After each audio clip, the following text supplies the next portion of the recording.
في الوقت اللي فيه هجوم النادي الاهلي شكله كده،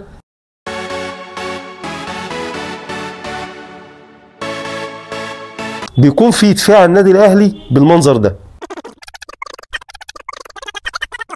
فدي بالنسبة لي حرفيا حاجة محيرة جدا، يعني تفاوت رهيب وعجيب ما بين خط هجوم النادي الاهلي وما بين خط دفاع النادي الاهلي.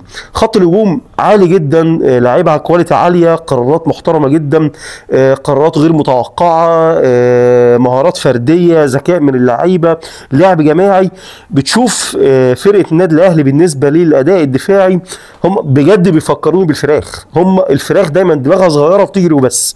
الاقي يعني معلش انت مش بتلعب قدام السيتي مثلا في ضغط عليك اوفرلود تو ايزوليت عشان نشوف مناظر، الاقي لعيب مثلا من الجيش الملكي، وقبلها طبعا في مباريات تانية لعيب مثلا رايح من الناحيه الشمال ضاغط عليه محمد هاني، فلاقي الفرقه كلها كل المنظومه الدفاعيه للنادي الاهلي طالعه تجري ناحيه الشمال، والاقي واحد او اتنين لعيبه فاضيين تماما في نص الملعب التاني. مش ممكن.